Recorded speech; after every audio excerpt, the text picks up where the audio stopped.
So sir के साथ आ गए हम। और सर बड़े लाजवाब इंसान हैं। और पिछला इंटरव्यू इतना जिंदा दिल इंटरव्यू था, लोगों ने कहा कि आपके जो 5 बेस्ट इंटरव्यूज़ हैं उनमें से एक ये इंटरव्यू है। और मैं पिछले इंटरव्यू से याद आया, मैं एक बात कर रहा था, सर को बोल रहा था पिछले इंटरव्यू में कि सर 11 साल हो गए आपको इस सरकार को कोसते हुए। तो 12 साल हो गए। हाँ 12 साल हो गए इस सरकार को कोसते हुए। या तो कोसना बंद करो या उस बंदे का कुछ बिगाड़ ही दो प्राइम मिनिस्टर का। पर अब जो है बिगाड़ हो चुका है। सर वॉर्म वेलकम, कैसे हो आप? थैंक यू, थैंक यू, हाँ, थैंक यू, जो थैंक यू। लेटली जो प्राइम मिनिस्टर साहब के साथ हुआ है जंतर मंतर पे, हाँ। और मतलब कोई तो कह रहा था कि हमने अपने जमाने में देखा नहीं कि यूथ ने और यंग बच्चों ने इतना किसी को गाली दी हो, वो भी इतनी मात्रा में। तो ये जो डैमेज है प्राइम मिनिस्टर की, जो 12 साल की इमेज को, उनके पॉलिटिकल कैरियर को, और इस डेमोक्रेसी में, वो कहते हैं ना, इस डेमोक्रेसी में सांस आना चाहिए लोगों को। तो जब डेमोक्रेसी में सांस लिया है तो किसी को घुटन महसूस हुई है तो कैसे देखते हैं इस फिनोमिना को? देखो, सबसे पहले तो मैं किसी को कोसता नहीं हूँ। वो देश के प्रधानमंत्री हैं और as a prime minister we all should respect him, क्योंकि उनको जनता ने चुना है, कोई हमारी मेहरबानी से तो आए नहीं है वो। तो मैं कोसता नहीं हूँ, मैं उनकी आलोचना करता हूँ और बहुत तीखी आलोचना करता हूँ। मैं अपने शब्दों पर थोड़ा नियंत्रण रखता हूँ, लेकिन मैं आलोचना तीखी करता हूँ। ये आंदोलन कई मायनों में बहुत ही निराला है। निराला इस संदर्भ में है क्योंकि ये सिर्फ बच्चों का आंदोलन है और अभी और लीडरलेस है, पूरी तरीके से लीडरलेस है। अभी तक जितने आंदोलन हुए, या तो उनकी कोई प्लानिंग की गई या राजनीतिक पार्टियों ने उसको उसको अंजाम देने की कोशिश की, लेकिन ये आंदोलन पूरी तरीके से लीडरलेस है। और कहने को तो आप कह सकते हो कि अभिजीत दिपके इसको लीड कर रहे थे, या फिर सौरभ दास इसमें दिखाई पड़ रहे थे, या आशुतोष रांका इसमें दिखाई पड़ रहे थे, या सोनम वांगचुक ने इतने दिनों तक किया, या नेहा बोरा ने 23 दिन अनशन किया। तो कुछ फेसेस हैं, लेकिन क्या इनको हम कहें कि इन्होंने कोई प्लानिंग की, कोई कोई बड़ी योजना करके आंदोलन किया? ऐसा नहीं है। तो इस आंदोलन का जब भी इतिहास में आकलन होगा तो एक चीज को लेके जबरदस्त तरीके से आकलन होगा कि इतनी बड़ी संख्या में बहुत ही अज्ञात लोगों ने कॉल दिया और उस कॉल पे लोग इकट्ठा हो गए, और उसका पूरा जो रेजोनेंस था वो पूरे देश के अंदर सुनाई पड़ा। जो यंग बच्चे थे, मैं तो उन दिनों दरअसल मैं तो लंदन में था, तो मेरे साथ एक बच्ची थी जो ग्रेजुएशन कर चुकी थी, वहाँ पढ़ रही थी। वो हर मिनट की खबर उसके पास थी कि अभी ये हो गया, अभी ये हो गया है, अभी सरकार की तरफ से ये हुआ है, अभी ये हुआ। तो आई वाज अमेज्ड कि इतना पेनिट्रेशन कैसे हो गया। इसका मतलब क्या है? इसका मतलब यह है कि छात्रों के अंदर और लोगों में अंदर ही अंदर एक गुस्सा बहुत तेजी के साथ पनप रहा था, जिसकी जो, और शायद वो बाहर निकलने के लिए आतुर था लेकिन निकल नहीं पा रहा था। और एक कहीं से एक हल्की सी कहीं दरार पड़ी और फिर वहां से वो फट के पूरा ज्वालामुखी बन गया और सब कुछ सामने दिखाई पड़ने लगा। देखो, मैं गाली देने को उचित नहीं मानता। देश के प्रधानमंत्री हैं, आपके उनसे डिफरेंसेस हो सकते हैं और होने भी चाहिए। मैं गाली को उचित नहीं मानता, लेकिन मेरे मन में एक सवाल जरूर था कि ये जो गालियां थी ये क्यों थी, इसके पीछे कारण क्या है। गाली दो तरीके की होती है। एक, जब मेरा दोस्त, कोई पुराना दोस्त फोन करता है, बहुत ही अजीज दोस्त, तो वो गाली से ही शुरू करता है। अब इत्तेफाक की बात है, मैं कैमरे पे नहीं बोल सकता, लेकिन वो गालियों से ही शुरू होता है। और जब 5 सेंटेंस बोलते हैं तो हर सेंटेंस में 2 गालियां होती, अबे तू, अबे तू, अबे तू, अभी। और फिर हम, कोई किसी का बुरा नहीं मानता उसमें। बनारस में तो होली के मौके पर बाकायदा बहुत हुआ सम्मान तुम्हारी माँ dash dash dash dash dash dash करके होता, खुलेआम होता है। लेकिन जब आप सार्वजनिक स्तर पर बात करते हैं, पब्लिक में बात करते हैं, तो आप गाली नहीं देते। ये एक हमारा एक संस्कार भी कह सकते हैं और ये पब्लिक नाइसिटी भी कह सकते हैं, एक पब्लिक एटिकेट भी है। लेकिन बच्चों ने दिया, और वो भी खुलकर दिया। मैं ये नहीं कहता कि सारे बच्चों ने दिया, बट दिया। तो इसका मतलब यह कहीं ना कहीं प्रधानमंत्री नरेंद्र मोदी की छवि को लेकर, या उनकी जो जो कार्यकलाप हैं उसको लेके एक गुस्सा बहुत तेजी से पनप रहा था, और उसने अपने आप को एक्सप्रेस किया। बच्चों ने उसको गालियों के फॉर्म में एक्सप्रेस किया। लेकिन गाली से ज्यादा इंपॉर्टेंट पता क्या है वहां पे? गाली से ज्यादा इंपॉर्टेंट बात क्या है? वो ये है कि जैसे भारतीय जनता पार्टी से जुड़े हुए लोगों ने या संघ परिवार के जुड़े हुए लोगों ने नफरत को वेपनाइज किया, जो हेट को वेपनाइज किया, हेट एग्रेशन को वेपनाइज किया, वैसे इन बच्चों ने ह्यूमर और सार्काज्म को वेपनाइज किया। यू नो, कि नफरत का जवाब हमें ह्यूमर से देना है। जो वन लाइनर्स थे ना, वो तो गजब के वन लाइनर्स थे। तो एक तरफ नफरत थी, दूसरी तरफ ह्यूमर था। हमको ये समझना पड़ेगा कि ये जो नफरत को जिस तरीके से न्यूट्रलाइज किया ह्यूमर के थ्रू या सार्काज्म के थ्रू या वन लाइनर्स के थ्रू, तो वो जो दक्षिणपंथियों के लिए एक तरीके से ना कि एक फैशन सा हो गया दक्षिणपंथी होना अपने आप में। नरेंद्र मोदी का सपोर्टर होना एक फैशन सा हो गया था, और it was not politically correct to be with the opposition. बच्चों ने कहा ये पॉलिटिकली करेक्ट सब ठीक नहीं है। उन्होंने कहा कि it's cool to be opposing prime minister Narendra Modi. तो जो कूल कर दिया उन्होंने, जो ये जो कूल अनकूल जो वर्ड है ना, कि पॉलिटिकली करेक्ट होना तो बिल्कुल अलग बात है, लेकिन प्रधानमंत्री का सही आकलन होना चाहिए। अगर वो कुछ कर रहे हैं उसकी जवाबदेही होनी चाहिए।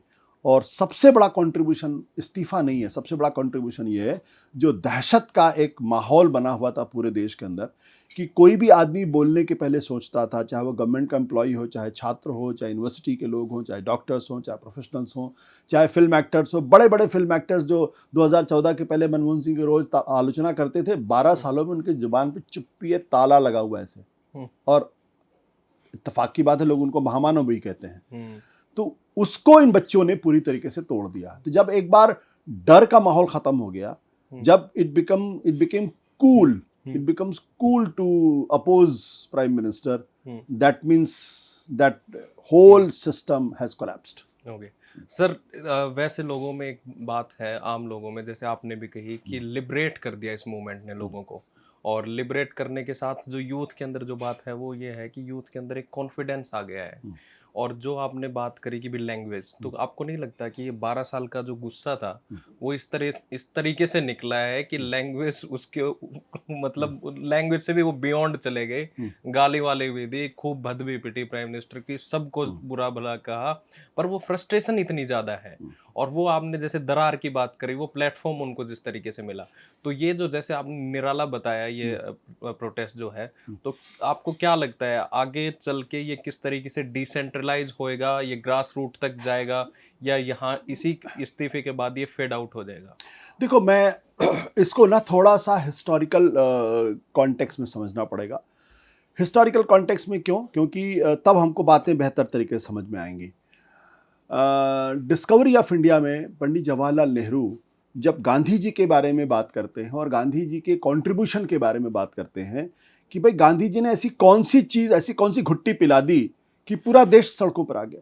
भाई गांधी जी के पहले भी बाल गंगाधर तिलक थे और बड़े बड़े नेता थे, लेकिन लोग सड़कों पे नहीं आए थे।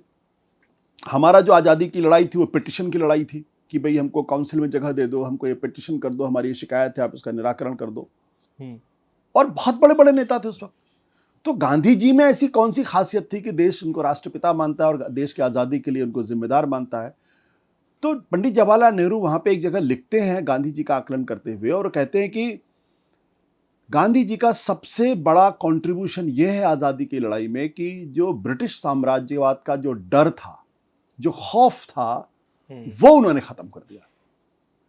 तो क्या किया उन्होंने? नेहरू जी कहते हैं कि उन्होंने इस देश को अभय प्रदान किया। अभय यानी डरना नहीं है। बोले ये गांधी जी का कंट्रीब्यूशन था। जब लोगों के मन में गांधी जी का, जब ब्रिटिश साम्राज्य का डर खत्म हो गया तो लोग सड़कों पर उतरने लगे। जो अंग्रेजों की लाठियां थी वो उनका कोई मतलब नहीं रह गया। जब बच्चे हंसते खेलते भगत सिंह जैसे लोग जब फांसी के फंदे पर चढ़ने लगे, लोग सड़कों पर निकलने लगे।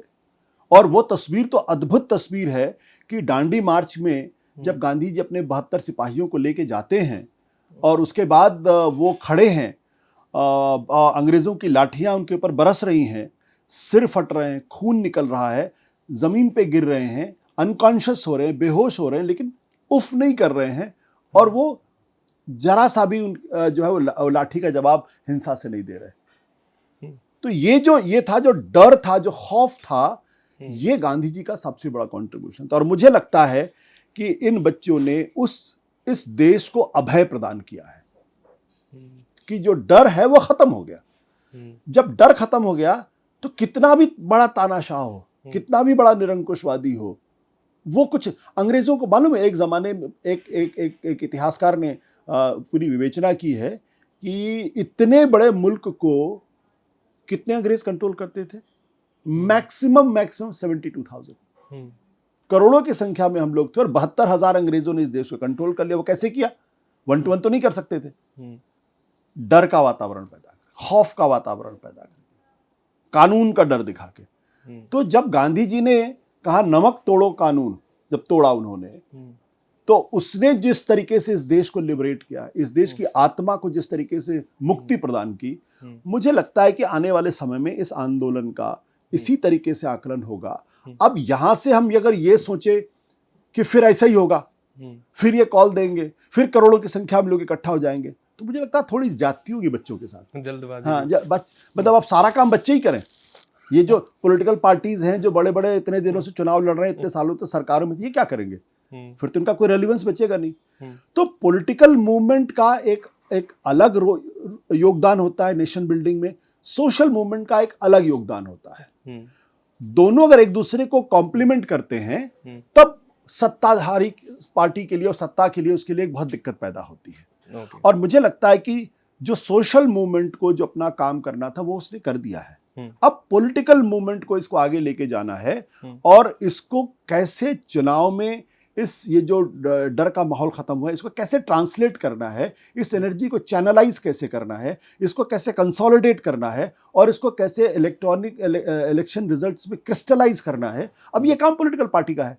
हम सोचे कि यही अभिजीत दिपके, यही आशुतोष रांका, यही नेहा बोरा अब झारखंड भी जाएंगे, पंजाब भी जाएंगे, हैदराबाद भी जाएंगे, तो फिर सारी पॉलिटिकल पार्टीज को अपने दफ्तर बंद कर देने चाहिए। भारतीय जनता पार्टी के पास अखिल भारतीय विद्यार्थी परिषद नाम का एक संगठन है, वो क्या कर रहा? वो जंतर मंतर पे गया था क्या? उस छात्रों की लड़ाई लड़ रहा है क्या? उसकी पूरी दिलचस्पी तो खर्ची और पर्ची में लगी हुई है। वो झारखंड नहीं जाएंगे, लेकिन अभिजीत दिपके जाएंगे झारखंड। क्यों भाई? आप क्या कर रहे हो? आप भी तो अपनी सरकार के खिलाफ लड़ो। अगर आपका काम, आपकी जो लॉयल्टी है वो गवर्नमेंट के प्रति नहीं, आपकी लॉयल्टी छात्रों के प्रति है। अगर छात्रों के अंदर नाराजगी है, गुस्सा है, तो उसको कौन एक्सप्रेस करेगा? तो मुझे लगता है कि ये जो अब हो गया ना कि अभिजीत के वहां क्यों नहीं गया और ये यहाँ क्यों नहीं गया, मुझे लगता है ये फालतू की बहस है। ये पूरे बहस को गुमराह करने की कोशिश की जा रही है, एक पैरेलल नैरेटिव बनाने की कोशिश की जा रही है, एक बाइनरी क्रिएट करने की कोशिश की जा रही है। ये जितना ऐतिहासिक रोल इनका था, भूमिका थी, वो उन्होंने निभा दी है। अब आगे इस बेटन को ले जाने की जिम्मेदारी दूसरे लोगों की, सिविल सोसाइटी के ऊपर है, पत्रकारों के ऊपर बेटन ले जाने की, बुद्धिजीवियों को वो बेटन ले जाने की जरूरत है। वो आगे लेके जाए ना। हम क्यों उम्मीद करते हैं यही फिर जंतर मंतर पे भी जाए, वहां जाके भूख हड़ताल कर? ये मुझे ठीक नहीं लगता। ओके सर, आपने बहुत इंटरेस्टिंग बातें बताई। उसमें जैसे मैं लेटली किसी का इंटरव्यू कर रहा था, तो उन्होंने एक इम्पोर्टेंट बात बताई। उन्होंने कहा कि डेमोक्रेसी और गांधी जो है वो अब हमारे डीएनए का हिस्सा हो चुके हैं, अगर कोई इस बात को माने ना माने।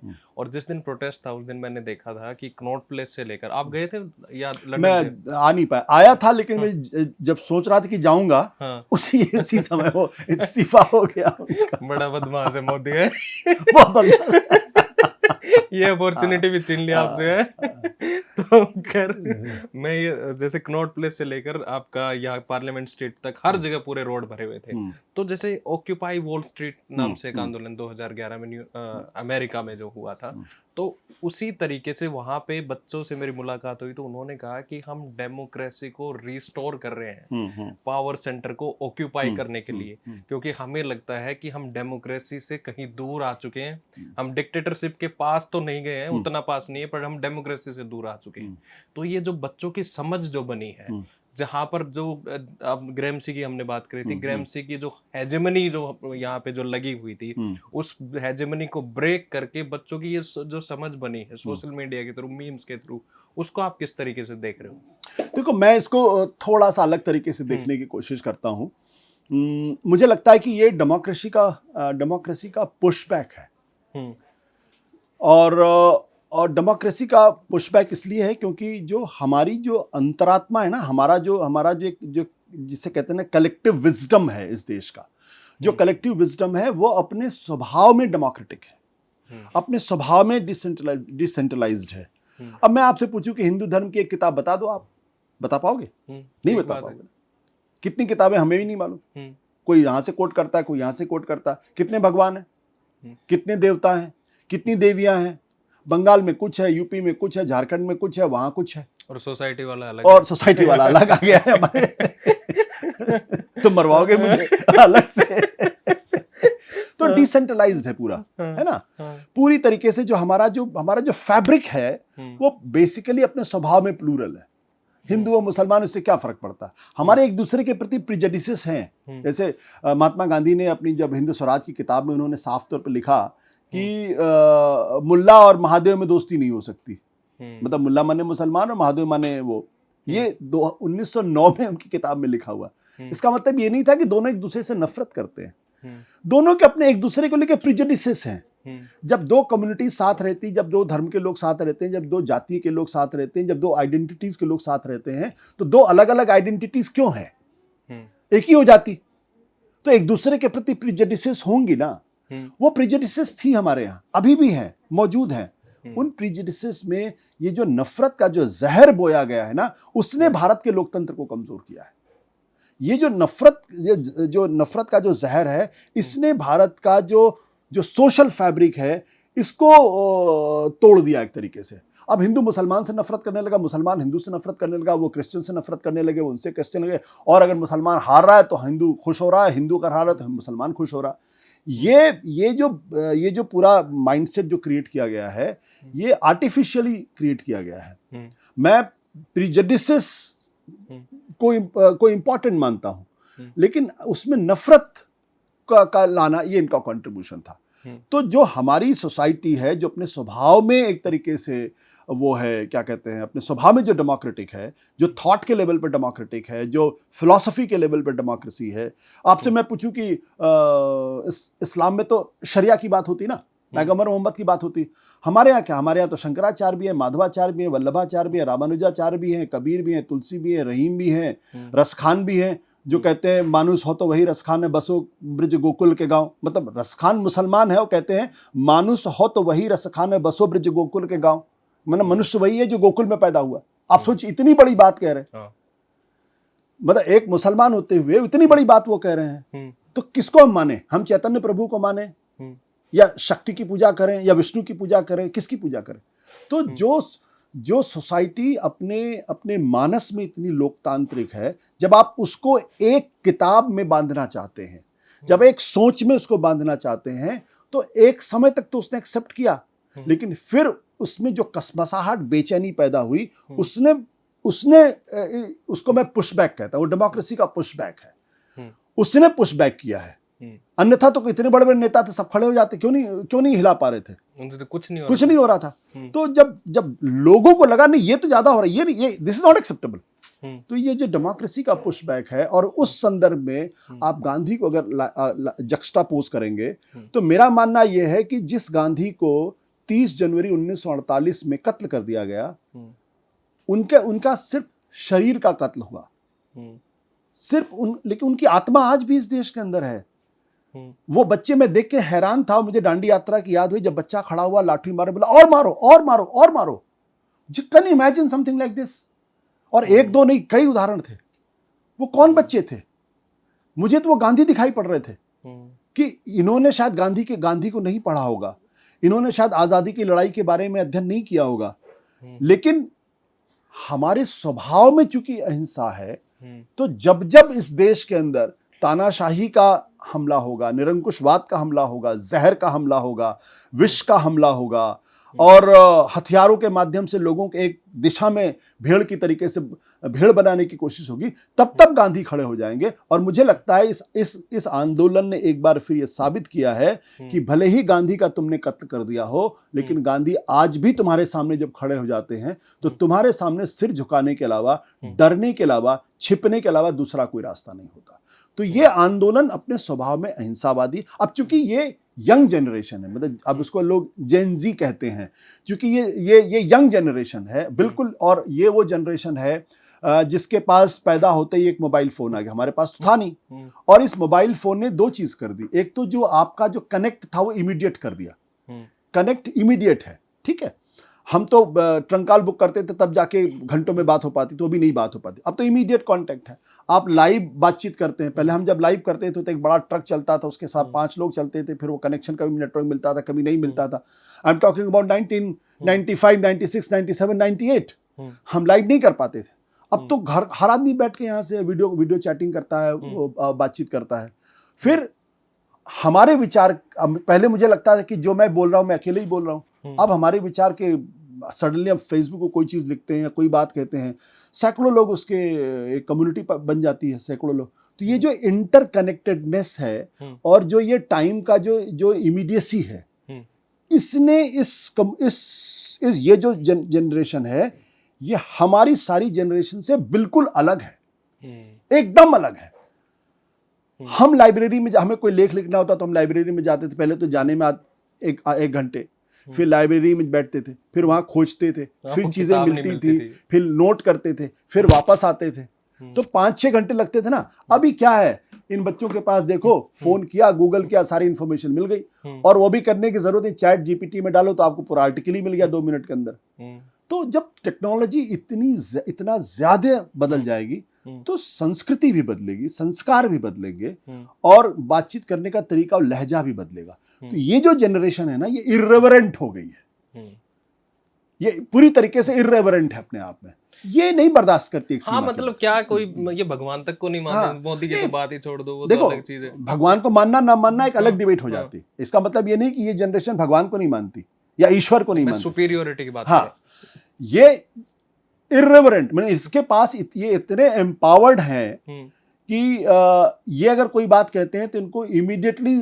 2000 लोग मिल जाते हैं इनकी बात को सपोर्ट करने वाले, फेसबुक पे, ट्विटर पे, या वेरी गुड, वेरी 10 लोग मिले, गाली देने वाले मिल जाए, but there are takers to their views. हमको लगता था हम अकेले बैठे हो, पता नहीं ये बात कहेंगे तो लोग नाराज हो जाएंगे, नहीं नाराज हो जाएंगे, दे नो कि what they are saying is right और रॉन्ग। तो when they feel so empowered and technology has made them so empowered कि यहाँ बैठे बैठे वो अलास्का में अपने मित्र से बात कर सकते हैं, लाइव चैट कर सकते हैं, और 100 किलोमीटर की स्पीड से गाड़ी जा रही, डजंट मैटर। तो when the sense of empowerment has become so big, और आप चाहते हैं कि नहीं अभी उनको आप शाखा में ही बंद रखो और वो मुसलमानों से, हिंदुओं से या आपस में उनको लड़ाते रहो, तो ये नहीं चलेगा ना। तो एक सीमा तक तो डेमोक्रेसी ने इसको बर्दाश्त किया, देन डेमोक्रेसी ने सडनली बोला तेरी ऐसी कम तैसी, अब मैं देखता हूं तुम्हें। तो उन्होंने जो रिएक्ट किया तो उसके बाद आपका सारा सिराजा बिखर गया। मैं तो ये सोच रहा था, हजारों करोड़ रुपए लगा के 12 साल की जो इज्जत जो इमेज बनाई थी और उस गुब्बारे में एक छोटी सी पिन लगी, पर असली बात जैसे आपने कही कि डिजिटल जनरेशन का फिजिकल अपीयरेंस है ना। अरेंट भी एक अपनी पॉलिटिकल थ्योरी में कहते हैं कि भाई असली पॉलिटिक्स वो है जब लोग इकट्ठा होके आते हैं और एक्ट करते हैं, और जब लोग इकट्ठा होके आते हैं और एक्ट करते हैं तो इंडियन डेमोक्रेसी में उनको प्रोटेस्टर्स कहा जाता है। उनको ये नहीं कहा जाता कि भाई डेमोक्रेसी फंक्शन कर रही है, और तब एक्सक्यूज दिए जाते हैं कि भाई अगर खिलाफ ही है तो चुनाव हरा के दिखा दो। ये बातें भी हुई कि भाई ये मैंडेट लेके आया है बंदा, और मैंडेट लेके आया है तो इसको हरा दो और तुम कर लेना जो है।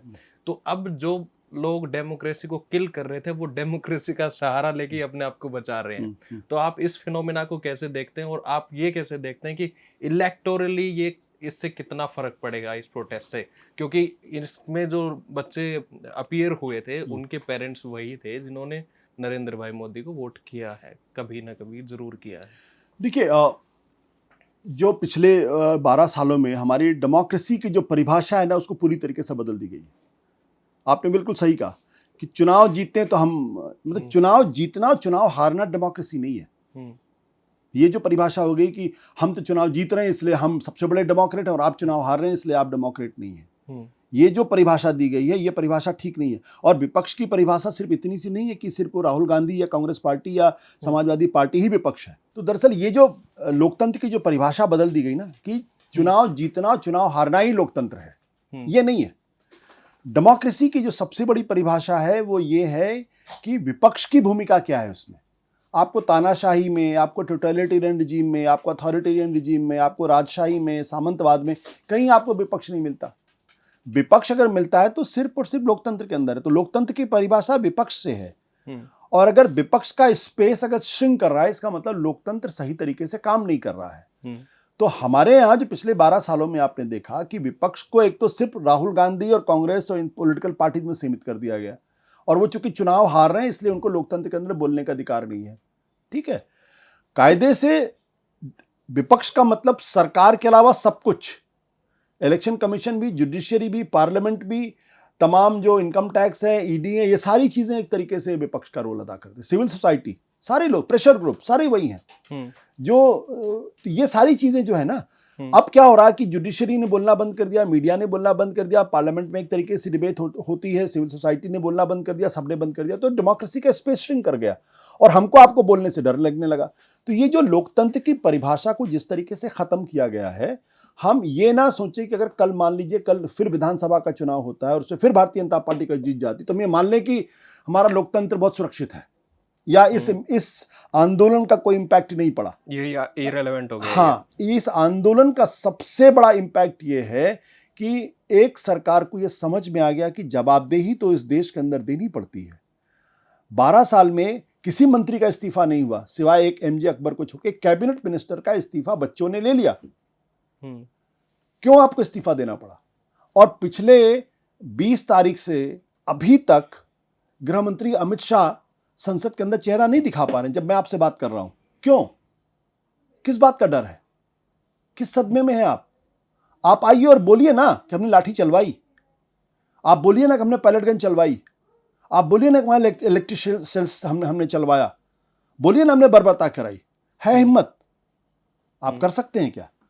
तो ये डर हो गया जिसकी वजह से अब आप खुल के उस लाठीचार्ज जो हुआ है उसको सपोर्ट नहीं कर सकते, क्योंकि आपको मालूम है जैसे ही आप उस लाठीचार्ज को सपोर्ट करने की कोशिश करेंगे वैसे ही क्या होगा कि फिर समाज से पुशबैक आएगा।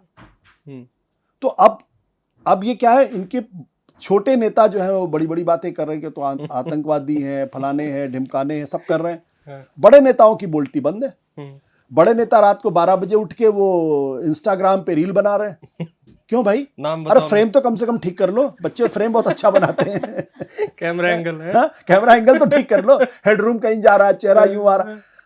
I am not मॉकिंग at the prime minister, but the point ये कि आपको ये बात तो समझ में आ गई कि जो इंस्टाग्राम वाली जनरेशन है इसने आपकी बोलती बंद कर दी है। तो अब आप उसको काउंटर करने की कोशिश कर रहे हैं उन्हीं के इंस्ट्रूमेंट का इस्तेमाल करके। वो नहीं होगा। You have to make fundamental changes in governance, not in the government, in governance. Governance में आपको फंडामेंटल चेंजेस करने पड़ेंगे। आपकी सरकार को अकाउंटेबल होना पड़ेगा। आप ऐसा नहीं कि जो मन में आएगा सो कहेंगे, जो पहले होता था। अगर वो हो जाता है, अगर ये गवर्नमेंट अकाउंटेबल हो जाती है, अगर विपक्ष का सम्मान करना सीख लेती है, मीडिया को स्वतंत्र कर देती है, जुडिशरी की आवाज वापस आ जाती है, इलेक्शन कमीशन बिहेव करने लगता है, तो हमें इससे क्या फर्क पड़ता है किसकी सरकार हो किसकी सरकार ना? How does it matter? आप मुसलमानों के खिलाफ, क्रिश्चियन के खिलाफ नफरत फैलाना बंद कर दीजिए। आई डोंट केयर कांग्रेस की सरकार है, बीजेपी की सरकार, हमें प्रॉब्लम क्यों है? प्रॉब्लम इसलिए क्योंकि आप लोकतंत्र के स्पेस को श्रिंक करते जा रहे हैं, लोकतंत्र के स्पेस को खत्म करते जा रहे हैं, लोगों की बोलने की आजादी बंद करते जा रहे हैं। एक कम्युनिटी विशेष को आप लगातार टारगेट कर रहे हैं, उनके खिलाफ उनको डिमोनाइज कर रहे हैं, तब हमें प्रॉब्लम है। हमें प्रॉब्लम इसलिए भी है क्योंकि आप शिक्षा के मसले पे आपका बजट जो है 4.7% से घट के 2.5% हो जाता है। आपका डिफेंस का बजट 3% होना चाहिए, वो घट के 1.89% हो जाता है।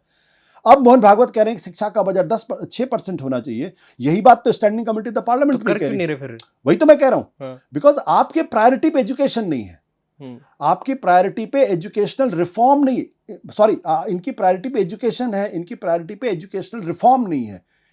इनकी प्रायोरिटी पे एजुकेशन क्या है कि ये मैं जिस तरीके से सोचता हूं उस तरीके का एजुकेशन होना चाहिए। मैं अगर कहूं कि महाराणा प्रताप ने अकबर को हरा दिया तो फिर ये शिक्षा में ये इसकी पड़ताल नहीं होनी चाहिए। या जो हमारा जो मिडिवल हिस्ट्री है वो डार्क एजेस है, ये हिस्ट्री हमें नहीं पढ़नी है। हमें वो हिस्ट्री पढ़नी है जो ऑब्जेक्टिव है, जो ट्रूथफुल है। आप हिस्ट्री को सैफ्रनाइज करना चाहते हैं, आप हिस्ट्री को कम्युनलाइज करना चाहते हैं, ये आपकी प्राथमिकता है। ठीक है, आप यूनिवर्सिटीज के अंदर अपने बिलो मीडियोकर्स को आप अपॉइंट करना चाहते हैं, जिनको क ख ग घ लिखने नहीं आता, वो वहां बच्चों को पढ़ाने की कोशिश कर रहे हैं। यूनिवर्सिटी में भी हो रही है। आप जहां पढ़े थे, हाँ, तो पर्ची और खर्ची चल रहा है कि आप कहीं से लेके आ जाइए सिफारिशी चिट्ठी और उसके बाद आप 30 लाख से 80 लाख रुपए दे दीजिए तो आपका अपॉइंटमेंट हो जाएगा यूनिवर्सिटीज के अंदर, कॉलेजेस के अंदर। ये नहीं चाहिए। फंडामेंटल एजुकेशन रिफॉर्म चाहिए। वो क्या है? एजुकेशनल रिफॉर्म का मतलब ये है कि एक तो जो स्कूल्स अफोर्डेबल होने चाहिए। प्राइवेट यूनिवर्सिटीज में बच्चे पढ़ रहे हैं आजकल, 1 लाख 1.5 लाख रुपए की वहाँ पे फीस है, कौन दे पाए? मैं तो नहीं दे सकता। मेरा बच्चा होता तो मैं तो कहता भैया तुम ही पढ़ो, हम तो गवर्नमेंट स्कूल में पढ़े हुए हैं। तो अफोर्डेबिलिटी ऑफ एजुकेशन होना चाहिए, इक्वलिटी ऑफ एजुकेशन होना चाहिए। ये नहीं कि एक बच्चा मॉडर्न स्कूल में पढ़ रहा है, दूसरा बच्चा जो है वो घल्लूघारा में पढ़ रहा है या किसी दूसरे जगह जाके पढ़ रहा है, एक छोटी सी जगह पढ़ रहा है, तो कैसे compete करेगा? वो नहीं compete कर सकता। तो एजुकेशन में इक्वालिटी होनी चाहिए, एजुकेशन में अफोर्डेबिलिटी होनी चाहिए, और उसको ऑब्जेक्टिव हिस्ट्री, क्रिटिकल हिस्ट्री होनी चाहिए। क्रिटिकल इन द सेंस कि अगर कहीं हमें खुद को क्रिटिसाइज करने की जरूरत है, तो वो भी उसको, जब तक उसकी क्रिटिकल फैकल्टी नहीं डेवलप करेगी तब तक कैसे वो आगे बढ़ेगा? हमें R&D पे फोकस करना चाहिए। हम R&D फोकस ही नहीं करते। हमारे यहाँ जो जितने तमाम बिलियनर्स हैं, वो क्यों बिलियनर्स उनको ही नहीं मालूम। जकरबर्ग ने कम से कम फेसबुक तो क्रिएट किया, तब बिलियनर बना। किसी ने आईफोन दुनिया को दिया, तब वो पैसे, तब उसके पास करोड़ अरबों रुपए आए। एनवीडिया है, वो AI चिप्स बना रहा है, कुछ तो दे रहा है ना वो। या आपका जो अमेजोन है, उसने आपकी कम से कम होम डिलीवरी आपको दी है। तो they are giving something to the society and then they are earning money. हमारे यहाँ जो है कि हम एयरपोर्ट पे कब्जा कर लेंगे, हम सड़क पे कब्जा कर लेंगे, हम हाईवे बना देंगे, हम कुछ दे नहीं रहे, हम सरकार के साथ मिलकर कर रहे हैं। तो दिक्कत इसी बात को लेकर है, आपको जो फंडामेंटल एजुकेशन रिफॉर्म करना है वो आप नहीं कर रहे हो, और नहीं कर रहे हो, एजुकेशन बच्चों से दूर होती जा रही है। उनके लिए आगे जॉब्स के अवसर धीरे धीरे खत्म होते जा रहे हैं, इसलिए उनके अंदर गुस्सा है। और सबसे बड़ा गुस्सा इसी बात को लेकर है, मैं अगर कुछ बोलता हूं तो मैं जेल चला जाऊंगा, और हमको बताया जाता है कि ऐसा करना संस्कारी है, ऐसा करना संस्कारी नहीं है। अगर बच्चे जीन्स पहन लेंगे तो संस्कारी नहीं है, अगर बच्चियां अगर स्कर्ट पहन लेंगे तो संस्कारी नहीं है। ये कौन सा तुर्क है? ये कोई तर्क है? तो बेवकूफी का तर्क है ये। तो भाई दुनिया इवॉल्व करती है, हम किसी, ये हिंदू शब्द ही अपने आप में विदेशी शब्द है, तो पर्शियन शब्द है, वहां से वहां के लोग बोलते थे, तो क्या हम इसको छोड़ दें? तो ये जो एक नया माइंडसेट बनाने की कोशिश की जा रही, जिसको मैं कहता हूं reconstruction of the collective mind, reconstruction of the collective mind, यानी पूरे समाज के दिमाग को बदलना और उसके लिए प्रोपेगेंडा को अनलीश करना, सिर्फ वन वे कम्युनिकेशन करना, मीडिया को पूरी तरीके से उसका कैरेक्टर चेंज कर देना, ये सारे फंडामेंटल इश्यूज हैं जिससे आज का जेनजी बहुत परेशान है। वो नहीं चाहता ये सब, उसके पास सारी सुविधाएं कि अमेरिकन बच्चे क्या कर रहे हैं, इंग्लिश के बच्चे क्या कर रहे हैं, ब्रिटेन में बच्चे क्या कर रहे हैं, उसको साफ मालूम है। They want to live in a free world, they don't want to be dictated कि हमको क्या कपड़े पहने, क्या कपड़े नहीं पहने, हमको क्या खाना क्या नहीं खाना। How does it matter? Zomato से खाना आ रहा है या घर पे खाना बन रहा? तुम कह रहे हो जोमेटो से खाना आ रहा है इसलिए एलिट्स हैं। किस दुनिया में रहते हो आप? ये गुस्सा निकल के सामने आ रहा है, और ये बात सरकार नहीं समझ रही है। और ऐसे में जब सरकार को ये बात समझ में आई तब तक काफी देर हो चुकी है, और अभी भी कुछ लोग नहीं समझ रहे। अभी भी आरएसएस के नंबर 3 नेता कहते हैं ये तो एंटी नेशनल्स हैं। तो जो आपकी बुराई करे, जो आपकी आलोचना करे, वो तो एंटी नेशनल हो गया, और हम आपकी बातों को ना माने तो हम जो है समाज विरोधी हो गए। नंबर 1 ने कह तो दिया जेन जी एंटी नेशनल नहीं है। तो डैमेज कंट्रोल है ना ये सब। तो अभी तक तो आपने शुरुआत में शिक्षा मंत्री जी ने क्या कहा कि ये तो दहशतगर्दों की बी टीम है। उनके पार्टी के अध्यक्ष नितिन नवीन ने क्या कहा, ये तो टुकड़े टुकड़े गैंग वाले लोग हैं और ये तो वायरस है। एक अतुल्य मैं का तो मैंने बता ही दिया आपको क्या कर रहे हैं। कंगना रनावत एक हिंदुस्तान की इतनी महान एक एक्ट्रेस है जिन पे इतिहास लिखा जाएगा, वो कह रही तो ये जेन गटर है। ये एक जो सांसद हुआ करता था वो ये कह रहा है कि तो पंचर वाले हैं। एक कह रहा है कि मोहनदास टीजी मोहनदास जो केरला के आइडियोलॉग हैं आरएसएस के, वो कहते हैं मैं अगर होता तो 4 किलोमीटर के एरिया में हम कर्फ्यू लगा के और उसके बाद 3 बार वार्निंग देते, फिर गोली चलवा देते। Is it the way to deal with protest? आप अपने समाज के बच्चों को, चलिए मैं ये मान लेता हूं कि आप मानते हैं वो भ्रमित हैं, इज इट द वे? कोई अपने बाप अपने बच्चों को ऐसे मारता है, ऐसी बातें करता है उनके साथ? अगर उनको लगता भी है किसी पिता को उनका बेटा बिगड़ गया है तो उसको बैठ के समझाने की जरूरत होती। आप समझाना नहीं चाहते बिकॉज आप वन वे कम्युनिकेशन है आपका, हाईवे और माई वे, सीधी सी बात है। मेरी बात मानो, नहीं मानोगे तो देखो क्या करता हूं। ये टूटा है। सर एजुकेशनल रिफॉर्म्स की आपने बात करी और पर्टिकुलरली एग्जाम्स की, जैसे 2.4% हमारा बजट हो गया है, तो एक तो मेरे को यही चीज़ समझ नहीं आती कि हिंदुस्तान में इतने एग्जाम क्यों हो रखे हैं। 12वीं के बाद एग्जाम, कॉलेज में के जाने के लिए फिर एक और एग्जाम, फिर और एक एग्जाम, फिर और एक और एग्जाम, और उनसे कुछ निकल नहीं रहा है, और फिर ऊपर से वो लीक हो रहा है। तो यहाँ के स्टूडेंट्स जो हैं वो इतने ऑलरेडी बेचारा वो फ्रस्ट्रेट हो जाता है, डिप्रेस्ड हो जाता है कि उसको कुछ मिल नहीं रहा, ऊपर से जो सरकार है उनसे अगर आप मांगते हो तो वो कहती है कि आपने स्किल डेवलप नहीं करी, तो आपके अंदर एम्प्लॉयबिलिटी नहीं है। तो अगर आपकी एजुकेशन में ही स्किल नहीं है, जो हमने पढ़ के ग्रेजुएशन पोस्ट ग्रेजुएशन कर ली, तो उनको बंद कर दो, या तो फिर हमारे को हथौड़ा छेनी दे के स्किल ही सीख लेते हैं। तो ये क्या तरीका है, तौर तरीका है कि आप जो आपसे हक मांग रहा है उसी में आप कमी निकाल दो कि भाई बच्चे हैं तो इन्हीं में, अब जैसे प्रधानमंत्री ने शरारती कह दिया तो ये क्या चीज है कि मतलब समझ क्यों नहीं आ रहा है सरकार को कि विजन का अभाव है, हाँ, सोच नहीं है। मैंने कहा और एक और ऐड ऑन करता हूँ कि जैसे प्राइम मिनिस्टर की ने ये इंस्टा पे आके कहा, तो प्राइम मिनिस्टर को ये चीज क्यों नहीं समझ आ रही कि इंस्टा पे तुम हो नहीं, ये प्रॉब्लम नहीं है, प्रॉब्लम ये है कि तुम्हारे अंदर गवर्नेंस की कमी है, तुम्हारी पॉलिसीज फेल कर रही हैं, ये सारी चीजें हैं। तो ये चीज समझ उनको क्यों नहीं आ रही, या उनको पता है कि ये डैमेज कंट्रोल हम कर लेंगे? देखो, सबसे बड़ी प्रॉब्लम विजन की कमी है, और विजन की कमी की वजह, और दिमाग आपका बंद है। दिमाग में जो बात भरी हुई वो ये भरी हुई कि हमको एक खास तरीके से चीजों को चलाना है। सीधी सी बात है, जब आपकी आइडियोलॉजी आपके दिमाग को बंद कर देती है तब आपका विजन ब्लर हो जाता है और आपको आगे चीजें दिखाई नहीं पड़ती हैं। असल समस्या इस बात को लेकर है। जो आपने बिल्कुल सही कहा कि हमारे यहाँ एक विद्यार्थी, वो ब्रिलियंट है, जीनियस है, इससे पता चलता है कि 3 घंटे के एग्जाम में उसने कितने सवाल हल किए। और एक बार अगर आपने आईएएस का एग्जाम दे दिया, गलती से अगर आप आईएएस हो गए, तो जिंदगी में फिर आपको दोबारा कोई एग्जाम नहीं देना। महाज्ञानी होने का हाँ, महाज्ञानी होने का आपको सर्टिफिकेट मिल गया। सचिन तेंदुलकर ने कोई एग्जाम पास किया, आमिर खान ने कोई एग्जाम पास किया, मैं तो यूपीएससी के एग्जाम दिया था, मैं तो फेल। नरेंद्र मोदी ने कोई एग्जाम पास किया? नहीं, मैं ये नहीं कहूंगा मैंने तो एग्जाम दिया, मैं तो फेल कर गया भाई। मैंने तो करत अभ्यास होता ना, जैसे कि ये ट्राई किया, जिसे कहते हैं हिट एंड मिस।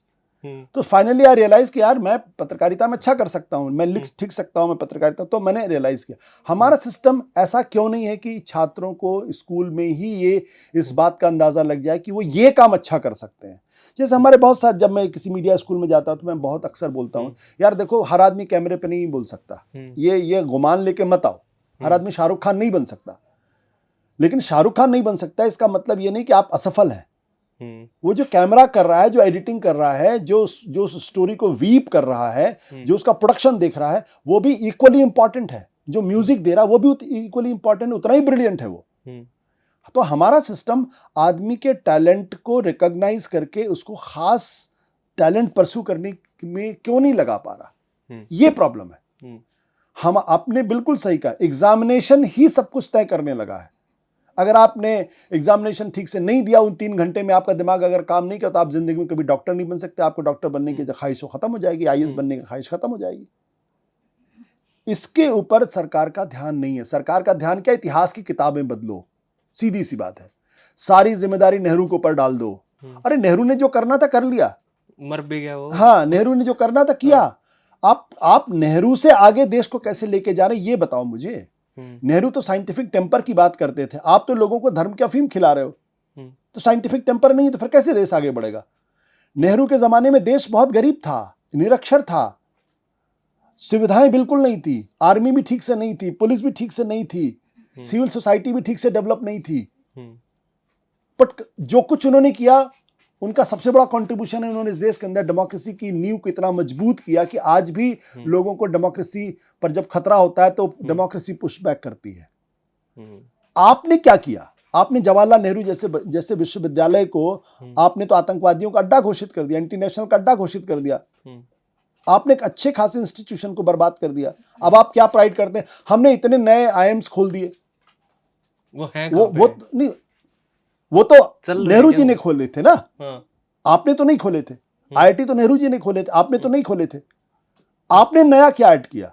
और 100 आईएम बनने से कोई फायदा होने वाला नहीं है। उन आईएम्स में क्वालिटी एजुकेशन क्या है, वो मॉडर्न सोसाइटी से, मॉडर्न जो दुनिया है उसमें आपके स्टूडेंट्स को कंपीट करने के लायक बनाती है, नहीं बनाती है? हमारे यहाँ से पढ़े हुए लोग अगर वो गूगल चला सकते हैं, सुंदर पिचाई जैसे लोग, या फिर सत्य नडेला जैसे लोग माइक्रोसॉफ्ट चला सकते हैं, तो वो हिंदुस्तान में क्यों नहीं गूगल क्रिएट कर सकते हैं? ये सवाल हमें पूछना चाहिए। और मुझे लगता है कि सिर्फ इसी सरकार की नहीं बल्कि पिछली कई सरकारों की यही दिक्कत है कि एजुकेशन उनके एजेंडे पर नहीं है। आज की तारीख में अगर मैं होता तो इस एजुकेशन के बजट को 6% नहीं बल्कि 8% करता, एजुकेशन को एफोर्डेबल बना देता, एजुकेशन को एम्प्लॉयमेंट से जोड़ने की कोशिश करता, उसको इंडस्ट्री से जोड़ने की कोशिश करता, एजुकेशन में प्राइमरी फोकस R&D पे करता, साइंस एंड टेक्नोलॉजी पे करता। और मैं I am very fond of telling this thing कि जब चाइना में जब देंग जियाओपिंग उनके सुप्रीम लीडर बने तो चाइना इतना आगे कैसे पड़ा? आपको मालूम है चाइना में जब देंग जियाओपिंग सुप्रीम लीडर माओ त्से तुंग के बाद बने तो उन्होंने 2 डिपार्टमेंट अपने पास रखे, एक एजुकेशन, दूसरा साइंस एंड टेक्नोलॉजी, 2। और जब जो सुप्रीम लीडर का फोकस एजुकेशन और साइंस एंड टेक्नोलॉजी पे हो गया तो पूरी सोसाइटी आगे बढ़ गई। उन्होंने बच्चों से यूनिवर्सिटीज पे फोकस किया, खूब पैसा उस पर खर्च किया और बच्चों को बोला कि आप अमेरिका जाओ, वहां से लेटेस्ट एजुकेशन लेके आओ, वहां से लेटेस्ट टेक्नोलॉजी लेकर आओ और उसको अपने देश में लागू करो। इसलिए आप देखिए कि चाइना कहां पहुंच गया 30 साल के अंदर, हम नहीं पहुंच पाए। हमने भी इकोनॉमिक रिफॉर्म किया, ठीक है, हमारे यहाँ डेमोक्रेसी है तो डेमोक्रेसी के अपने कंपल्शंस होते हैं, वो आप इतनी फास्ट डिसीजन नहीं ले सकते। चाइना में डिक्टेटरशिप है इसलिए वो आज सोचते हैं कल वो इंप्लीमेंट कर लेते हैं। बट लेकिन अगर हमने एजुकेशन पे, साइंस एंड टेक्नोलॉजी पर अगर फोकस किया होता तो आज हम कहीं होते। आपने एक IIM क्रिएट किया और वहां से निकले हुए लड़के दुनिया में जाके इस वक्त काम कर रहे हैं। आपने कंप्यूटर पे फोकस किया, राजीव गांधी के ज़माने में हिंदुस्तान सॉफ्टवेयर इंडस्ट्री का सुपर पावर बन गया। लेकिन पिछले 12 सालों में जब दुनिया AI की दुनिया में जा रही, हम कहाँ हैं? हम ग्रीन एनर्जी में कहाँ हैं आज की तारीख में? हम इलेक्ट्रिक व्हीकल्स में कहाँ हैं? अब तो अगर हमने ये कदम 2010 में शुरू कर दिया होता या 2014 के बाद भी अगर शुरू कर दिया होता तो आज हम AI के मामले में बहुत आतम कहीं नहीं। हमारी कीमत क्या, हम तो प्लम्बर्स हैं basically, we are technologically plumbers, we are not creating anything. तो जब आपका एजुकेशन सिस्टम कुछ नया क्रिएट नहीं कर रहा है, कुछ नए इनोवेशंस नहीं कर, हम खुश इस बार में आर्यभट्ट ने 0 की कल्पना की थी, अरे जब किया था तब किया था ना, आज क्या कर रहे हो ये बताओ मेरे को। हाँ, ठीक बात है। अतीत जीवी होने से जिंदगी नहीं चलती, भविष्य जीवी होना पड़ेगा हमको अपने वर्तमान को भविष्य कैसा होगा इसके लेके रीडिजाइन करना पड़ेगा। वो नहीं हो रहा। तो ये सबसे बड़ी ये फेलियर सिर्फ इस गवर्नमेंट की नहीं है, पिछली गवर्नमेंट की भी फेलियर है, लेकिन इसकी फेलियर सबसे ज्यादा इसलिए है क्योंकि आप 12 साल से गवर्नमेंट के अंदर हो और आपने देश को आगे बढ़ाने की जगह अतीत में ढकेल दिया। हम बाबर से लड़ रहे हैं, 1526 के एक आदमी से लड़ रहे हैं, अभी तक हम उसको हरा नहीं पाए। अगर हरा देते तो हम उसके बारे में बात ही नहीं करते। 12 लड़ ना मुसलमानों जितना लड़ना है, कितना लड़ना है बताओ, कहाँ लड़ना है? चलो हम लोग इकट्ठा हो जाते हैं, वहां पे लड़ लेते। आगे तो बढ़ो। ठीक बात है। अरे 14% मुसलमानों के बारे में आपने फैला दिया कि तो गजवा हिंद बनाना चाहते हैं। बनाओ, तो तुम हिंदू राष्ट्र बनाना चाहोगे तो वो गजवा हिंद बनाएंगे। तुम अगर हिंदू राष्ट्र बनाना चाहोगे तो वो कल खालिस्तान की डिमांड करेंगे ना। भाई धर्म आधारित जब आप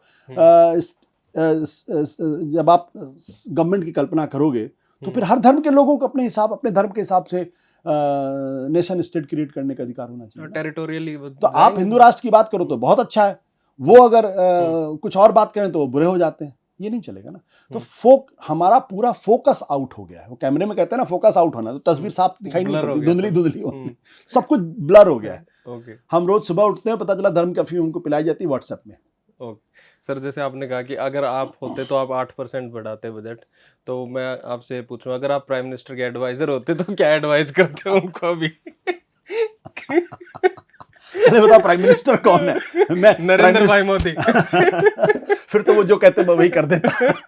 फिर मुझे नौकरी थोड़ी गंवानी होती। फिर भी क्या बोलते हैं उनको इस मामले में कि भाई कैसे?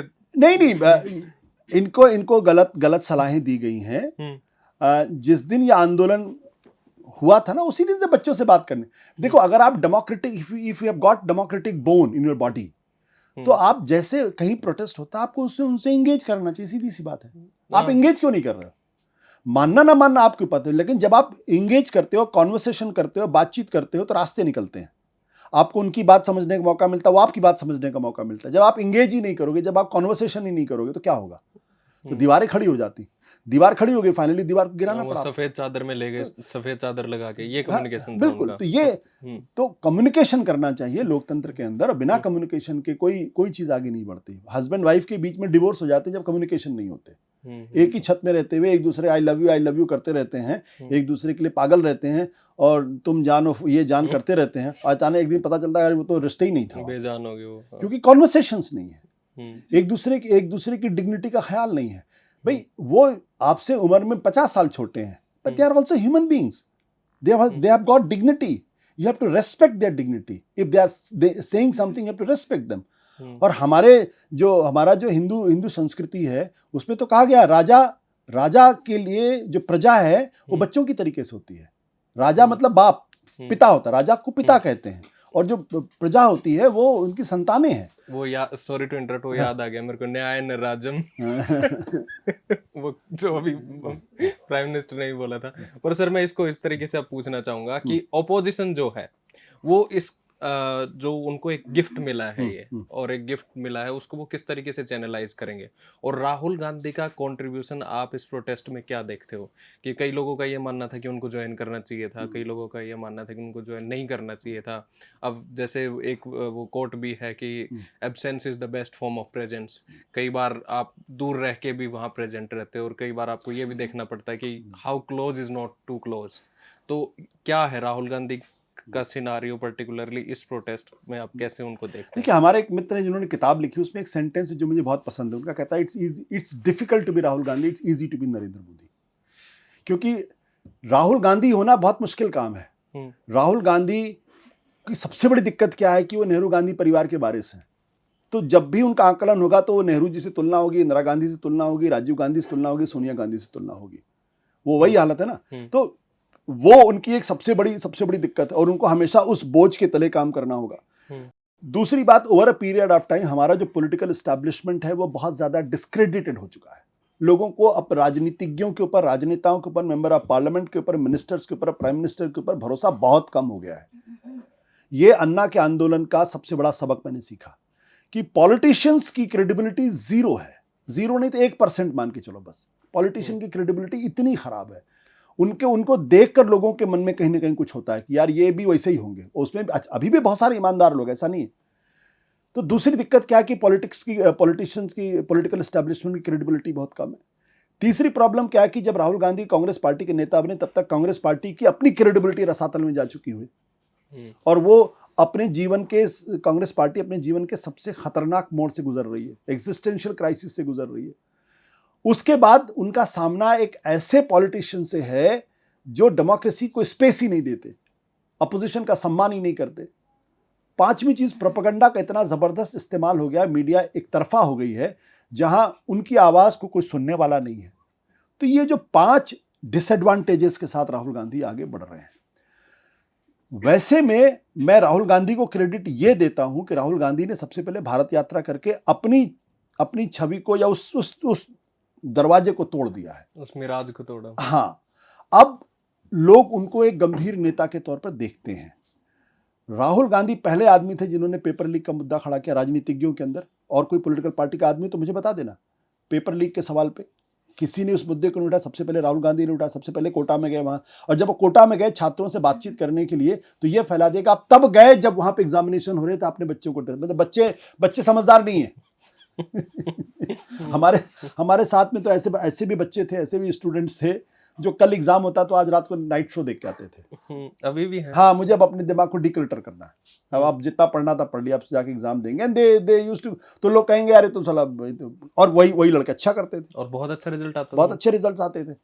तो उन्होंने इस मुद्दे को खड़ा किया, लेकिन चूंकि पॉलिटिकल क्लास की क्रेडिबिलिटी बहुत कम है, कांग्रेस पार्टी की क्रेडिबिलिटी बहुत कम है, राहुल गांधी की छवि को बहुत नुकसान पहुंचाया गया, इसलिए उसका जो रेजोनेंस होना चाहिए था वो नहीं हो रहा था। ये बच्चे भी जब धरने पर बैठे तब इनको भी उतना रेजोनेंस नहीं मिला। जब सोनम वांगचुक को उठाया गया तब लोगों ने कहा नहीं ये तो ठीक नहीं है, और जब लाठी चार्ज हुआ तो वो गुस्सा फट पड़ा। तो अपोजिशन ने मुद्दे को उठाया, लेकिन क्रेडिबिलिटी कम होने की वजह से जिस तरीके से फायदा होना चाहिए उस तरीके से नहीं हुआ। अब मेरा मानना यह है कि अब चूंकि गवर्नमेंट खुद डिस्क्रेडिटेड हो गई इस पूरे मसले के ऊपर, तो विपक्ष के लिए एक बड़ा मौका है इसको एक बड़े आंदोलन में कन्वर्ट करने की। और दूसरी बात क्या है, मैं ये बिल्कुल नहीं, पहले दिन से मेरे दिमाग में क्लैरिटी थी कि राहुल गांधी को कभी भी जंतर मंतर नहीं जाना चाहिए। सोशल मूवमेंट और पॉलिटिकल मूवमेंट दो अलग अलग चीजें हैं। जैसे ही राहुल गांधी वहां जाते वैसे ही सरकार को ये मौका मिल जाता, कहती ये तो कांग्रेस के लोग हैं, आंदोलन कर रहे हैं। तो उसकी जो उस आंदोलन की जो मास फॉलोइंग थी वो अचानक खत्म हो जाती। जब मास फॉलोइंग खत्म तो ये सरकार के हित में था। तो पॉलिटिकल लीडरशिप अलग से आंदोलन करे ना भाई, राहुल गांधी वहां पे गए, ठीक है, उसकी अलग बात थी। लोगों ने दोनों को कंफ्यूज नहीं किया। लोगों के दिमाग में क्लियर था कि बच्चे आंदोलन कर रहे हैं, अपने जवाबदेही मांग रहे हैं, इसलिए इस सरकार को इस पर रिएक्ट करना चाहिए था। तो हमें पहले से भी क्लियर था और अभी भी मैं क्लियर हूं कि political movement and the social movement should not come together. उनकी अलग अलग भूमिकाएं हैं, दोनों को अपनी अलग अलग भूमिका, अपना अलग अलग किरदार निभाना चाहिए। ओके सर, सोनम वांगचुक जो हैं लेटली उन्होंने ये कहा है कि मेरी वाइफ ने उनसे कांटेक्ट करने की कोशिश करी और मैं अपना फास्ट उनके थ्रू तोड़ना चाह रहा था, राहुल गांधी के थ्रू, पर वहां से मेरे को कोई ग्रेट रिस्पॉन्स नहीं मिला। तो उसके ऊपर आपका क्या ओपिनियन है? और वैसे सोनम वांगचुक को आप किस तरीके से देखते हैं, क्योंकि उनका भी अपना एक इतिहास रहा है, पर उस प्रोटेस्ट में उनकी बड़ी इज्जत थी और बच्चों में थी, अभी भी है।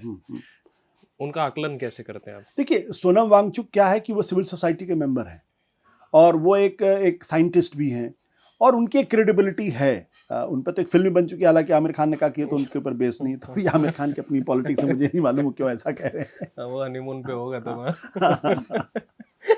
तो सोनम वांगचुक ने इस आंदोलन को एक नैतिक आभा दी कि जब इतना बड़ा आदमी जब उस आंदोलन में बैठ जाता है, आमरण अनशन कर रहा है, 26 दिन तक जब आमरण अनशन करता है, खाना नहीं खाता है, तो उस आंदोलन को जो एक मॉरल जो उसका वो था ना कि फाइबर, वो बहुत मजबूत हो गया कि नहीं ऐसी ये सीरियस मामला है, ये गंभीर मामला है और इसकी क्रेडिबिलिटी अनक्वेश्चनेबल है। तो वो सोनम वांगचुक ने इस आंदोलन को एक नैतिक आभा दी, इसमें कोई दो राय नहीं है। जब उनको उठाया गया तो लोगों में रिएक्शन हुआ और काफी रिएक्शन हुआ, जबरदस्त तरीके से रिएक्शन हुआ। जब लाठीचार्ज हुई तब तो खैर मामला बिल्कुल ही हाथ से निकल गया। तो सोनम वांगचुक की जो भूमिका थी वो ठीक थी, लेकिन सोनम वांगचुक से मुझे एक शिकायत है। वो शिकायत क्या है? बल्कि दो शिकायत है। एक शिकायत यह है, आपका आंदोलन सरकार के खिलाफ था, आपका आंदोलन विपक्ष के खिलाफ नहीं था। तो आप ये क्यों उम्मीद कर रहे थे कि राहुल गांधी आके आपको वो पिलाते या आपका अनशन तोड़वाते? आप सरकार से सवाल कर रहे थे ना, आप सरकार से लड़ाई लड़िए, सरकार से पूछिए कि सरकार का कैबिनेट मिनिस्टर क्यों नहीं आपके पास आया। बाद में आया जब लाठीचार्ज हो गया, जब नुकसान हो गया, और आपने तब क्यों तोड़ा अनशन जब जेपी नड्डा ने आपको जूस पिलाया। जब आपने तो ये कहा था कि हम तब तक अनशन नहीं तोड़ेंगे जब तक कि मंत्री का इस्तीफा नहीं होता, तो आपने उसका इंतजार क्यों नहीं किया? आपने 24 घंटे और इंतजार किया होता तो आज सोनम वांगचुक का जो ऑरा है वो बहुत बड़ा हो जाता, लेकिन उन्होंने पहले तोड़ दिया। फिर उनकी पत्नी ने जिस तरीके से वक्तव्य दिए राहुल गांधी को लेके, वो ठीक नहीं है। इसका मतलब ये कि आप तो लोग सवाल पूछेंगे कि where is are you also doing politics? तो जो सोनम वांगचुक का जो अपना रोल था वो उन्होंने निभाया, इस आंदोलन को एक नैतिक आभा उन्होंने दी, लेकिन जो उसमें पॉलिटिकल इनपुट डालने की कोशिश की गई, मुझे लगता है उसकी वजह से सोनम वांगचुक की अपनी क्रेडिबिलिटी पर भी कुछ सवाल हैं जिसका जवाब उनको देना चाहिए, सीधी सी बात। पर इंटरेस्टिंगली सर इसमें ये भी है, उन्होंने तो ये कहा है कि मैं चाह रहा था ओपोजिशन के एमपीज के साथ में वो ये तोड़ूं, वो लोग आ ही नहीं रहे थे।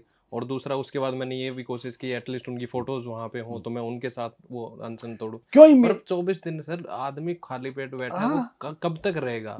और नैतिक आभा आप कह रहे हैं, उस पूरे प्रोटेस्ट को जीवित जिसने किया उसमें जान डाली, नैतिक आभा से ज्यादा उन्होंने काम किया है। बिल्कुल मैं आपकी बात से बच्चे वहां पे आए, उन्होंने कहा है ये मेरे सामने कि हम सोनम सर के लिए आए हैं यहाँ पे। तो हालांकि हो सकता है वो उनके पॉलिटिकल जो भी ओपिनियंस हैं, पर जब ओपोजिशन जा ही नहीं रहा, और ओपोजिशन का क्यों नहीं साथ मांगे जब वो देखिए लड़ सरकार के खिलाफ रहे हैं।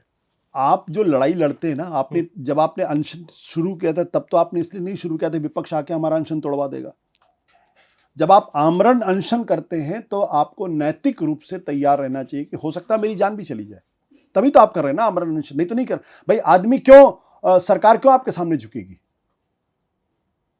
सरकार को अगर इस बात का डर नहीं होगा कि भूख हड़ताल की वजह से इस शख्स की जान भी जा सकती है, तब तो सरकार नहीं झुकेगी आपके सामने। बोले 20 दिन का 25 दिन बैठे रहेंगे क्या फर्क पड़ता, अंत में तो तोड़ ही देंगे अपना अनशन। तो आमरण अनशन की जो सबसे बड़ी ताकत होती है वो ये होती है कि ये आदमी अपनी मांगों को मनवाए बिना हिलेगा नहीं, अपना अनशन नहीं तोड़ेगा। जब ये डर सरकार के अंदर होता है तभी सरकार आपसे बातचीत करती, तभी आपसे सुनने को तैयार होती। तो इनका जो सवाल था कि आप विपक्ष की तरफ क्यों घुमा रहे थे, आपको दबाव उधर डालना चाहिए था, आपको सरकार से सवाल पूछना चाहिए था, आप विपक्ष से सवाल पूछे। तो करे, उन्होंने पूछे सरकार से तो सवाल, वो तो पूरा आंसर नहीं सरकार। हाँ, तो फिर ये बात क्यों हो रही थी कि राहुल गांधी आके हमको तोड़वा देते? ये तोड़वा दे, मुझे आपत्ति तोड़वाने पे है भाई। मैंने अन्ना के आंदोलन को भी कवर किया, और अन्ना के आंदोलन में सरकार क्यों हिली, इसलिए हिली क्योंकि उनको लग गया कि ये 80 साल के बुजुर्ग हैं या 70 साल के बुजुर्ग हैं, अगर इन्होंने इसी तरीके से अनशन करते रहे तो हो सकता है कल इनकी जान को खतरा पैदा हो जाए। तब मनमोहन सिंह सरकार हिली, और इसीलिए लोग सड़कों पर उतरे कि यार एक आदमी हमारी वजह से अपनी जान देने के लिए तैयार है, और हम अपने घर में कैसे बैठ के खाना खा सकते हैं। तो जो आमरण अनशन का जो मूल मंत्र है वो यही है कि आपने जब ये कहा है कि मैं तब तक नहीं उठूंगा जब तक कि मेरी मांगे नहीं मानी जाएंगी, तो आपका विपक्ष से सवाल करना बेकार है।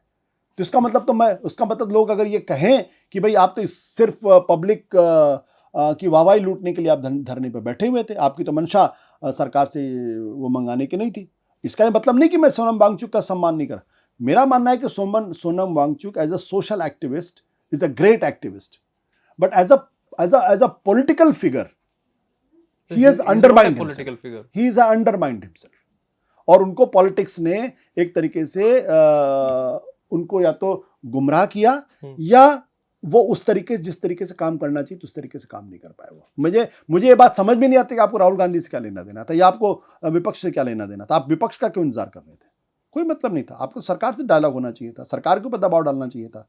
सरकार के ऊपर तो डाला ही था सर, उन्होंने दबाव। ऐसा सर डिलिमिटेशन बिल लेके आने वाली है सरकार, इसके ऊपर आपका क्या ओपिनियन है? और दूसरा, कई लोगों का ये भी मानना है कि जब 500 540 जो एमपी हैं उनकी ही बात वहाँ पे नहीं पहुँचती अच्छे से, वही उनको ही बोलने का मौका नहीं मिल पाता है, तो ये 800 करके करोगे क्या? और ये क्या आपका ओपिनियन है इसके ऊपर? देखिए, ये जो मेंबर ऑफ पार्लियामेंट की बढ़ाने की संख्या है ना, ये मैं इसके पक्ष में बिल्कुल नहीं हूँ।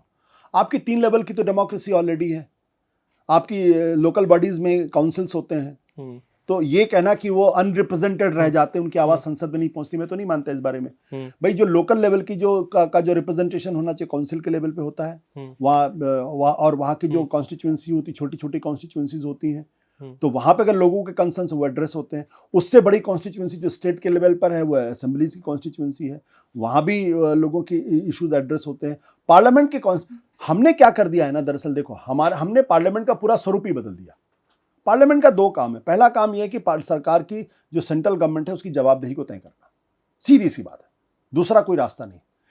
दूसरी चीज क्या है कि जो पार्लियामेंट का काम है वह कानून बनाना। मेंबर ऑफ पार्लियामेंट का मतलब लेजिस्लेचर है, वो लेजिस्लेट करती है। हमने ये समझ लिया है कि जो पार्लियामेंट का काम है वो फला मोहल्ले में नाली और टोटी ठीक करवाना, वो तो एग्जीक्यूटिव का काम है। तो जब आप कानून बनाना, जो आपकी बुनियादी जरूरत है, जो बुनियादी काम है, उसके अलावा सारे काम हो रहे हैं। कानून जो बिल आता है उस पर ठीक से चर्चा नहीं होती, बिल को पेश करने के पहले जो है उसमें उस तरीके से जिस तरीके से डिस्ट्रीब्यूशन होना चाहिए वो डिस्ट्रीब्यूशन नहीं होता। तो कानून बनाने के अलावा सारा काम हो रहा है आजकल। मेंबर ऑफ एमपी जो है वो बिल नहीं पढ़ता, वो दो चार लोग पढ़ते हैं और वही आके भाषण देते हैं, वही अपने अमेंडमेंट्स बताते हैं, बस। बाकी लोगों का काम है संसद के अंदर आना, बैठना और उसके बाद अपने कॉन्स्टिट्यूएंसी में जाना और जो लोग आते हैं उनके काम करवाना। लोगों का काम करवाना मेंबर ऑफ पार्लियामेंट का काम नहीं है, ये स्टैब्लिश होना। इसलिए आप डिलिमिटेशन को आप 543 से बढ़ा के आप 1543 कर दिए, कोई फर्क पड़ने वाला नहीं है। The nature of the parliament has to change. The role of the member of parliament has to change. The member of parliament should be good enough in law and educated enough to understand the nuances of the bill, and accordingly he can take a stand. आधे से ज्यादा नहीं, मैं तो कहता हूं 3/4 member of parliament को अगर आप बिल दे दिए तो पढ़ के समझ नहीं सकते ये बिल कहना क्या चाहती है। इसका मतलब ये नहीं कि मैं पार्लियामेंट की मर्यादा के खिलाफ बात कर रहा हूं या गरिमा के खिलाफ बात कर रहा हूं। हकीकत ये है, उनका इलेक्शन इस बारे में होता है कि वो किस जाति से आते हैं, किस धर्म से आते हैं, वो पढ़े हैं या नहीं लिखे पढ़े हैं, इससे कोई फर्क नहीं पड़ता। We need enlightened parliament, we need educated parliament. Educated मतलब ये नहीं कि मतलब हर आदमी MA BA हो, वो जो समझते हैं कि एक अनपढ़ आदमी भी जो है वो बहुत अच्छी तरीके से देश किस दिशा में जाएगा समझता है, जानता है। वी नीड एनलाइटेंड पार्लियामेंट, पढ़े लिखे लोग हों, जो ज्ञानी लोग हों, विवेकशील लोग हों, जो ये बता सकें कि ये कानून आज बनेगा तो इसका 25 साल तक इसका फायदा। आपने एक कानून बनाया पेपर लीक रोकने के लिए 2024 में, एक कमीशन गठित किया, फिर पेपर लीक हो रहे हैं, तो इसका मतलब आपके कानून बनाने में प्रॉब्लम है। और चलिए कानून बन भी गया तो उसके एग्जीक्यूशन में प्रॉब्लम है, तो जो कानून बना वो कानून बेकार हो गया और जो एग्जीक्यूशन है वो भी बेकार हो गया। फिर आप कह रहे हैं हम एक नीलकनी कमेटी बनाएंगे और उसके बाद हम फिर उसमें एक नया कानून बनाए जिसमें 10 साल की सजा होगी। सजा देने से अपराध नहीं रुकते। हाँ, वो तो पहले का काम है ना।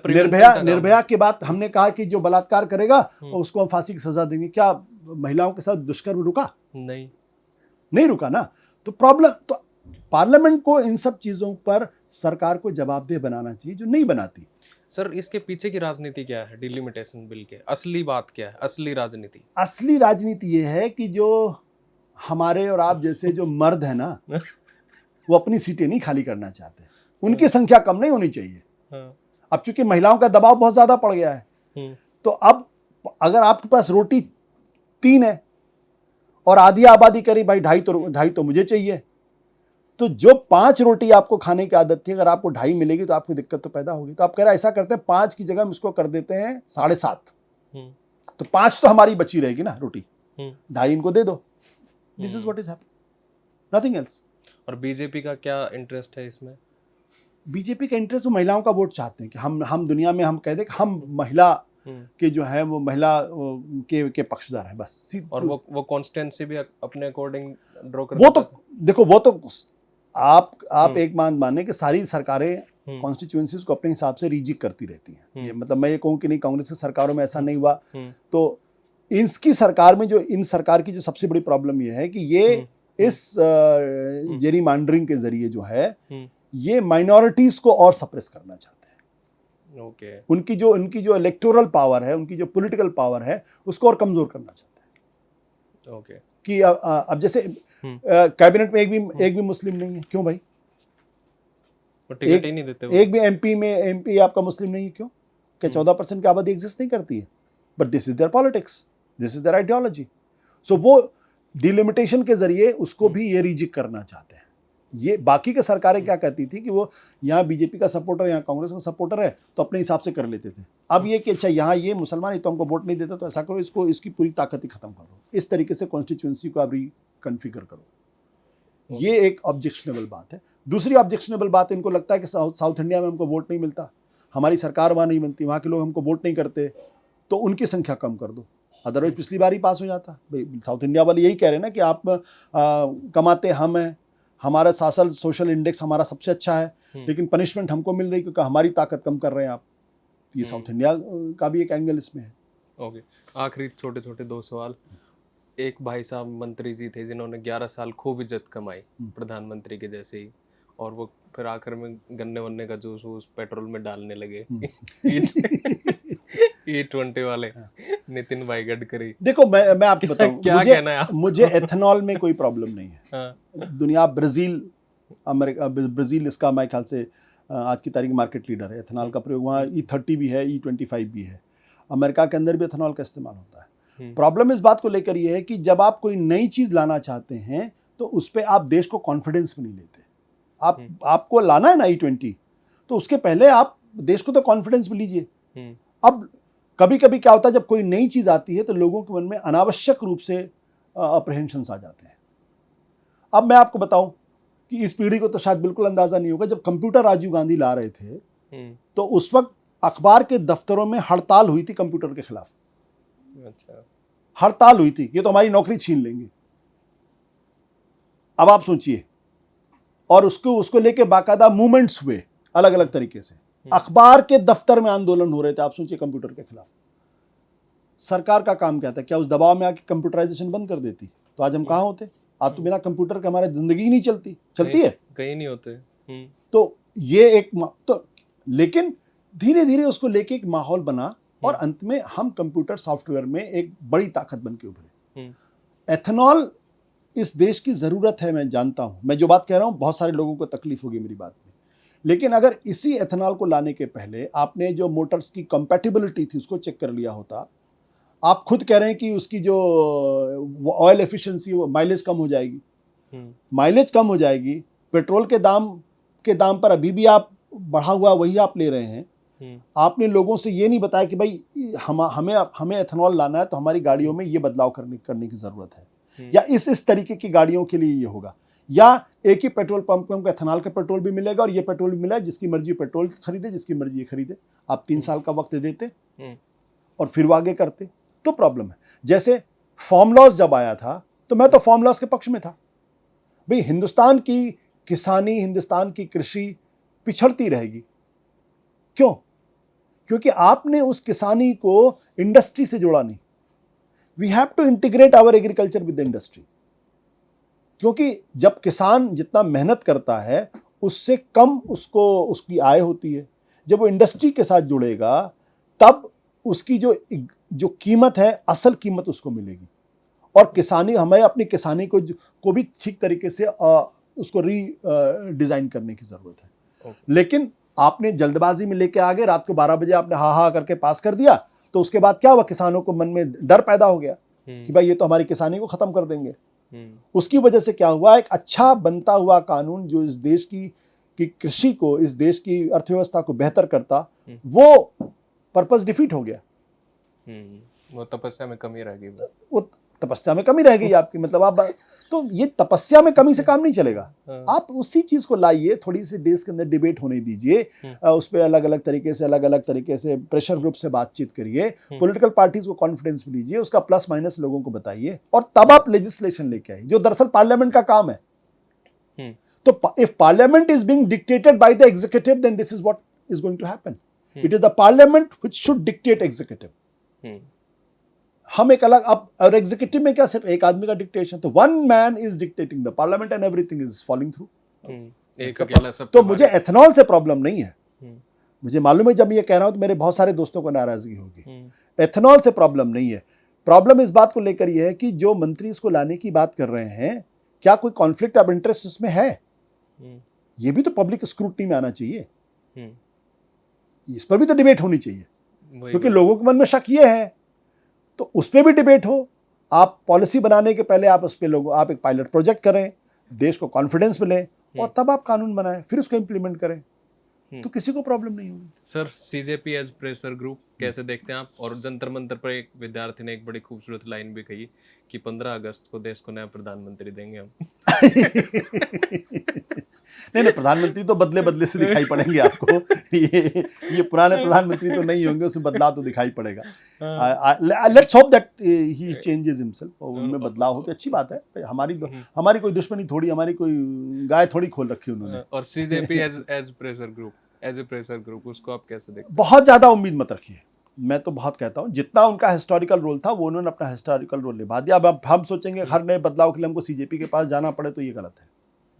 Late other section of the society should also take the baton forward and should contribute positively.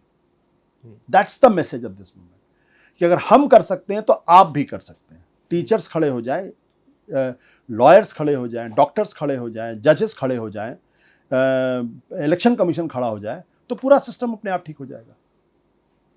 बच्चों से तो उम्मीद करते हैं वो क्रांति करें, और हम बदलने को तैयार हैं। हमारी आपकी पीढ़ी जो उसको डर लगता है, क्योंकि हमारी नौकरी जा सकती है, हमारी तनख्वाहें बंद हो सकती है। और मीडिया वालों का तो कहना ही क्या, और मीडिया वालों को तो कहीं नहीं है, उनको प्रॉफिट चाहिए, मोटे मोटे प्रॉफिट, और वो भी घट गए अब तो काफी प्रॉफिट, और वो लगे हुए हैं वो अपने उसमें। तो इसलिए बहुत ज्यादा उम्मीद मत रखिए। करें तो बहुत अच्छा है, but they had played there historical role, that's all. आगे क्या होगा आई डू नॉट, भविष्य का वक्ता मैं नहीं हूं, इसलिए मैं नहीं बता। Okay, thank you so much sir. Thank you, बहुत बहुत शुक्रिया। Thank you.